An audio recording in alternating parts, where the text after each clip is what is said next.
Could the Lakers really get Giannis Antetokounmpo this offseason? That's coming up next on The Big Lead.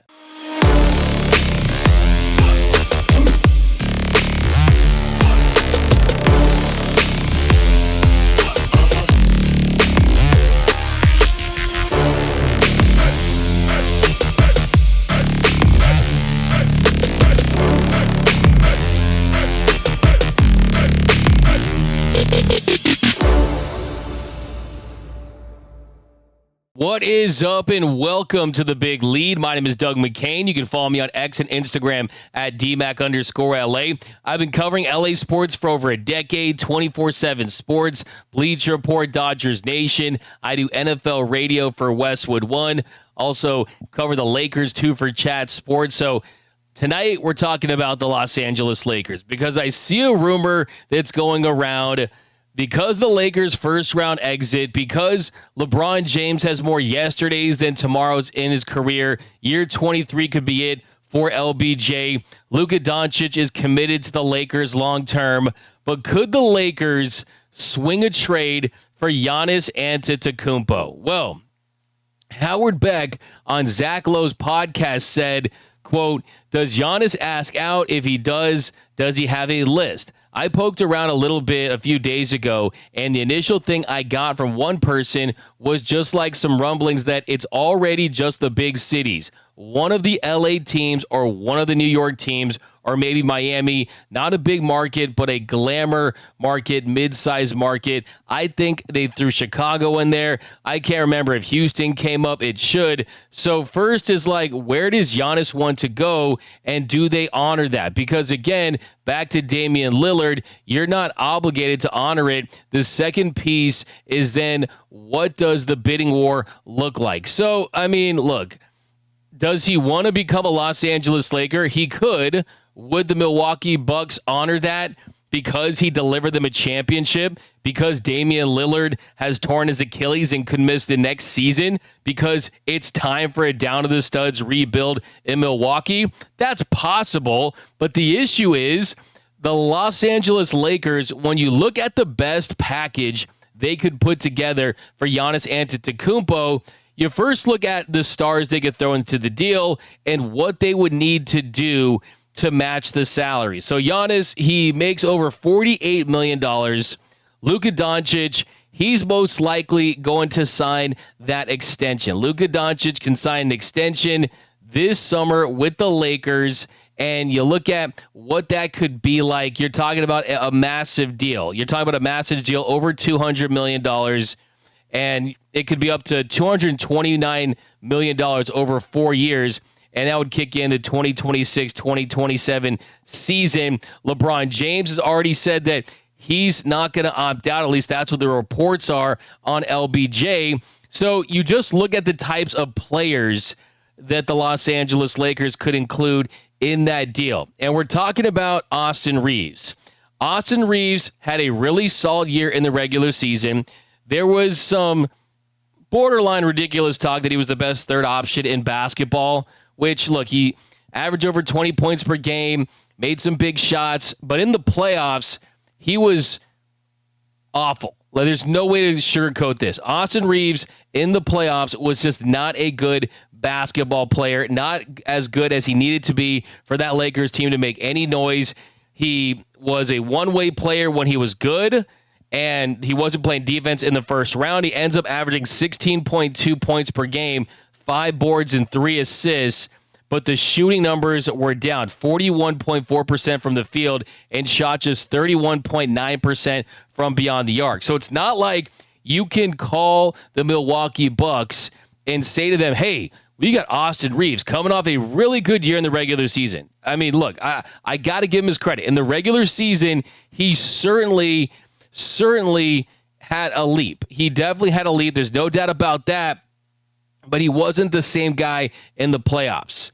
Now, if the Milwaukee Bucks view him as a guy who gets in a different situation, he's featured differently, he's not playing with LeBron James and Luka Doncic, maybe they feel like he can be a better player. I mean, he did have a huge uptick in three-point shots combined with a decrease in field goals. But really, you look at the regular season, about half his field goal attempts, they came from beyond the arc. 7.3 attempts from deep out of his 14.2 field goal attempts. In the postseason, his three-point attempts, they took up nearly 2/3 of his total shot attempts, 9.4 of his 14.6 attempts. So you're hitting at just 31.9% of your shots. You're not putting together a good playoff performance, and that would have to be the centerpiece of a deal. So could you imagine Giannis Antetokounmpo, one of the best three players on the planet, at worst 5, at best 2 behind Jokic, and the centerpiece of that deal is Austin Reeves coming off an atrocious playoff performance? I don't think that would definitely land with Milwaukee Bucks fans that are trading the best player they've had since Kareem Abdul-Jabbar. Now, who else would the Lakers include in that deal? Well, you would have to include, along with Austin Reeves, Rui Hachimura, who had a really nice playoffs. He really had a nice series against the Minnesota Timberwolves. Quite frankly, he was one of the only Lakers that showed up in that series. I thought he played very, very well against Minnesota. He had 2 20-point games in the loss that clinched the series for the Wolves. He had 23 on 9 of 16 shooting, had 23 in the Sunday game before that. Had a couple down games, dealt a little injury, had was wearing the face protector, wearing the mask, so it was kind of hindered by that. But he definitely showed some problems. Then you include Gabe Vincent, Maxi Kleba, guys like that. That's what it would require just to get the financials to work out. Austin Reeves, Rui Hachimura, Gabe Vincent, and Maxi Kleber. So Maxi Kleba, interesting piece. Gabe Vincent, a role player type. Rui Hachimura, role player type. Austin Reeves, still not an all-star, a 20-point per game player that I don't think his ceiling is that much higher than it is. I think that he's come close to peaking. Maybe he can go up a little bit, but he's not going to go up a lot. You're not talking about a big leap. But then the biggest issue that the Lakers would have in acquiring Giannis Antetokounmpo is you would need a treasure trove, a war chest full of first-round picks. And the problem is the Lakers, you just don't have first-round picks that are tradable. The first-round pick they could give up would have to be up until the year 2031, a 2031 first-round pick. They're without their picks in 2025, 2027, and 2029. You could swap first in 2026, 28, and 2030, but that doesn't do anything for a Milwaukee team that is going to hit the reset button, going to a down-to-the-studs rebuild, and you're going to have a worse record than a Luka, LeBron, and Giannis big three for the next 2 to 3 seasons. So that's not going to help them in any way, shape, or form. And then you add the fact that, hey, even if the Bucks said, all right, Giannis, you want to be a Laker, you want to be the next dominant big man in LA, we get it, but we'd also be doing a disservice to our franchise. There's no way the Milwaukee Bucks should look themselves in the mirror and say, hey, we are getting the best pieces that we can in order to have success. Just look at what the Clippers gave up to get Paul George. You give Shai Gilgeous-Alexander and like 50 first-round picks, and now the Thunder finished with the best record in basketball. Yes, you're down to the Nuggets, but they've put together a really good roster. Look at the Celtics. You have 2 really good pieces in Jason Tatum and Jaylen Brown, but you don't have the best player in the league, the second best player in the league, or the third best player in the league. At the very best, Tatum is somewhere in the 5 to 10 range, right? You don't have that super team. You have a team that's really good, has a lot of depth, good coaching. They kind of follow analytics, the way they shoot threes, the way they play. And then you have some really good ancillary pieces and some role players and glue guys like the Drew Holidays and the Kristaps Porzingis types, right? So the problem with the Lakers would have is if we're all coming to the table and making our best and final offer for Giannis, teams like the Houston Rockets, teams like the Oklahoma City Thunder, who if they do get bounced by the Nuggets, they might want to make a big move, and the Houston Rockets and the Brooklyn Nets. I mean, that's just an example of a couple teams that could give a better offer than the Lakers. I mean, when you look at SGA, imagine pairing him with Giannis. Yes, it's a small market, but Giannis, he knows what it's like to play in a small market. If he wants to win a championship, that'd be a really good fit for him. And then you got an up-and-coming Rockets team that just lost, but you got a lot of good talent there. You got Thompson. You got Jalen Green, who definitely didn't have himself a good series. You have Fred VanVleet. There's Ime Udoka, one of the better coaches in the league. They have picks too, so they're in an interesting situation. And if Giannis is made available, every single general manager around the NBA is going to pick up the phone and at least feel out the situation. And then, hey, to other big market teams that could be attracted, the Warriors, the Heat. I mean, there's all kinds of teams that would be interested in getting Giannis Antetokounmpo. So, hey, maybe if Nico Harrison was the GM of the Milwaukee Bucks, this could be a more realistic possibility. But, yeah, I just don't see this as realistic. I mean, they are going to pull the Kylo Ren on this one more. And at some point, the Lakers don't have more to include in a deal. I'm sorry, Bronny James is not a big trade asset, right? Alex Len is not a big trade asset. And then you look at what the Lakers roster would look like, it'd be a completely gutted roster. I mean, LeBron's making $52 million after he opts into his player option for 2025 and 2026. And you'd have to give up Rui, maybe even DFS and AR for those contracts to match the $54 million a year. And yeah, it's just going to be difficult to build around those three. Even if you did have them, what are you going to have? Those three plus Bronny James and Alex Len?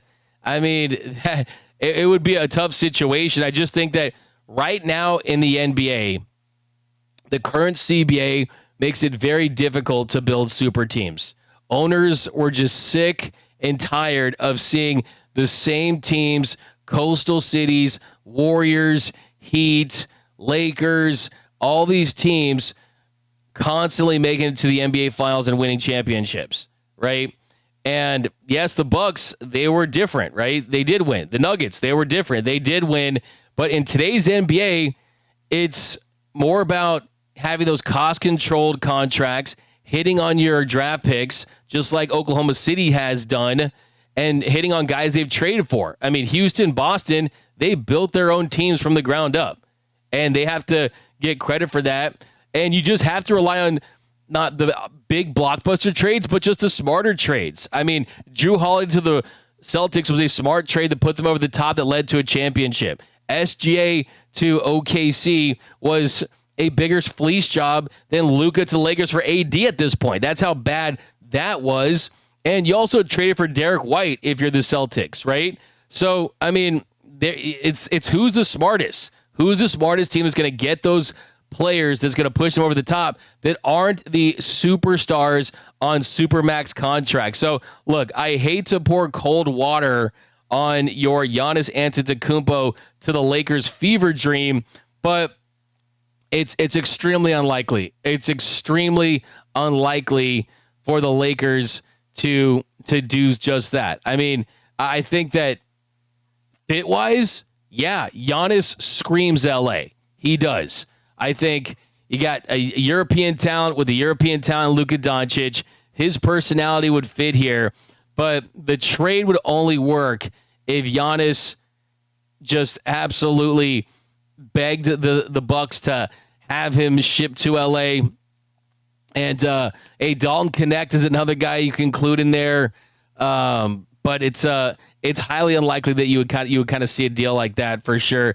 And like I said, unless the Milwaukee Bucks hire Nico Harrison as their GM, I don't see this happening. And Laker fans, I feel for you. I have watched the Lakers for 30 plus years. I am born and bred in Los Angeles, California. And trust me, I love the Lakers and I bleed purple and gold as much as the next guy. But Giannis, I just don't think is going to come to LA. There's rumblings as far as him being interested and the Lakers being interested. But still, I mean, who wouldn't be interested in Giannis Antetokounmpo? I mean, seriously.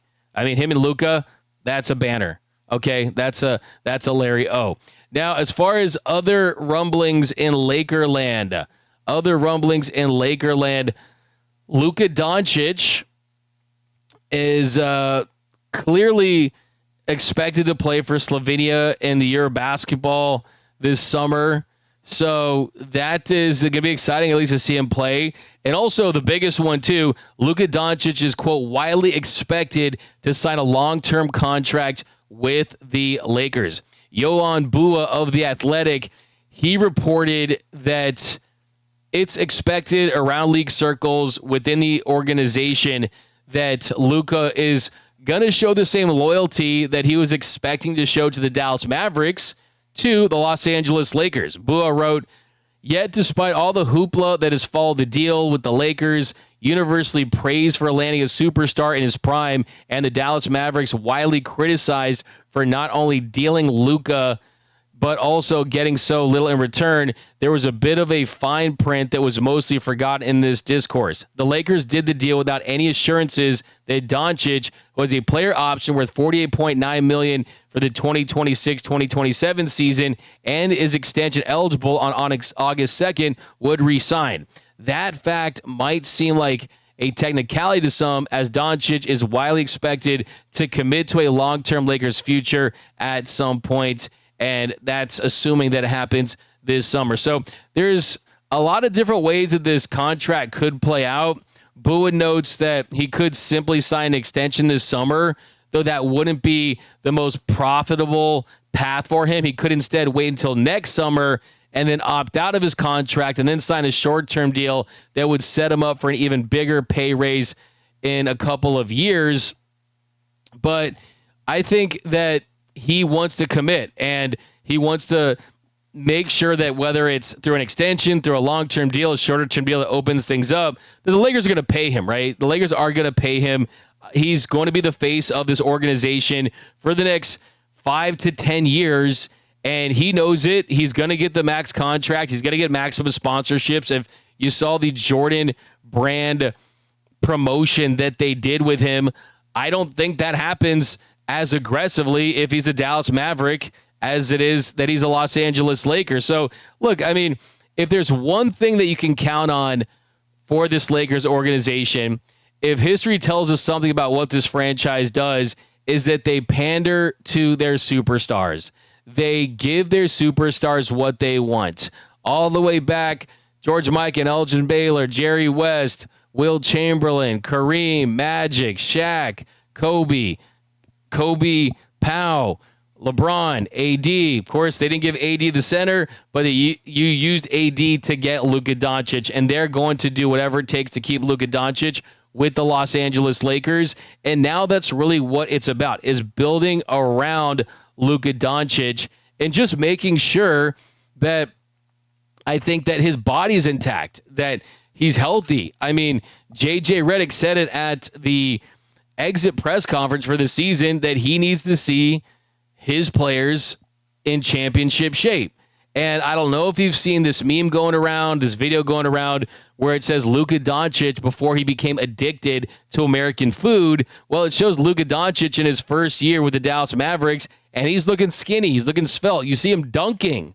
And I really hope that you have him playing in the Euro basketball this summer for Slovenia. But I was thinking from a diet standpoint, too, that, hey, man, he gets that revenge bod and shows the Mavericks that they made a huge, huge mistake. Now, as far as getting back to his contract situation, he's under a guaranteed contract for $43 million this year, $46 million next year, and then a $49 million player option in 2026 and 2027 that he's going to decline. He's not eligible for that 5-year, $345.3 million Supermax extension this offseason because of the trade, but he could sign that 4-year, $228.6 million extension. Now, if he does look to test free agency, which people don't think he will, insiders all feel like he's committed to the Lakers, he would be eligible for a 5-year, $296 million deal from the Lakers or a 4-year, $219.4 million contract from another team. So that would be in 2026. So, look, either way, his next contract, you're looking at $50+ million per season. That is going to be a massive payday, and the Lakers were already in a position to have a good situation after LeBron James retires. I mean, that's going to be after the 2025-2026 season, hopefully for their case. And then you could have around $69 million in cap room even after you do sign Luka Doncic. You know, there's a lot of interesting moves they could make. You could waive Shake Milton and Bronny James, and you would have $101 million in salary with Doncic and Vanderbilt and connect in Austin Reeves. And yeah, there's just moves they can make. So for the 2026-2027 season, the NBA salary cap is going to be around $170.1 million. And the Lakers, they could have max cap room in 2026, but you could still do that by giving him a max deal, and you'd have the $9.7 million room mid-level exception too. So we'll kind of get into that in another episode, but this is just to say that, hey, I mean, I've floated this idea on this show about trading for Jaren Jackson Jr., but also Jaren Jackson Jr. is an interesting player to kind of make sure you have in your brain if the Lakers are looking a couple years from now. Because if he doesn't make the All-NBA team, the Grizzlies, the only thing they can offer him is 4 years, $146.8 million this summer. And that's a lot below the $51.1 million supermax that you could get as a free agent. So, yeah, I mean, we'll see. The Lakers could look at Giannis and Jokic later after LeBron. They become free agents during the 2027 offseason if they decline their player options. So that could be possible. Guys like Kat, Donovan Mitchell, Shai Gilgeous-Alexander, other guys that could be available. Of course, names will emerge. So, look, I mean, you just kind of have to look. I'll be honest with you, like, I am not the biggest fan of the whole LeBron James farewell tour just because, yes, he was dealing with a groin injury. Yes, Lakers did have a center, but as great as LeBron James is, can make the case he's the greatest player of all time, right up there with Michael Jordan, but he's 40, it's going to be 41. He's played over 70,000 minutes. Look, even if the Lakers were able to advance in this series against the Timberwolves, do you really think that LeBron would have had what it took just to win the entire thing with the roster in hand? So it's tough to imagine that with the Lakers try to work something out to have LeBron go to another team. I don't think he wants to leave LA. I don't think he wants to leave Bronny James. But look, I think that right now it's all about Luka. It's all about Luka. It's not about LeBron when it comes to the future of this franchise. LeBron gave the Lakers a title. That was awesome. We appreciate that. He saved the Lakers from irrelevancy when they were a dysfunctional franchise ran by Jeannie Buss and Magic Johnson and Linda Rambis, and it was just terribly dysfunctional. And thankfully, because the Lakers are Lakers, and he wanted to settle in LA and have his son go to Sierra Canyon and go to USC and continue to build his empire in Hollywood here, that he ends up with the Lakers. So credit to LeBron James for that. But do I think the Lakers could win with him as the second best player on their team? I just think that is a tough putt. I really, really do. But we'll talk more about the Lakers all off season. I got Alan Sliwa joining us later this week to talk about the aftermath of this season. But that's going to do it for this episode of The Big Lead. My name is Doug McKain. You can follow me on X and Instagram at DMAC_LA. If you're new to the channel, hit the subscribe button, hit the notification bell, hit the like button. Trust me, I would love to get Giannis Antetokounmpo. You can include me in the deal to Milwaukee. Include me in the deal to Milwaukee. I don't know how much value I do have for them, but I would do it in a heartbeat if they get Giannis. I just don't want to set myself up for some type of pipe dream that's not realistic. But that's going to do it for this episode. And until next time, I'm out.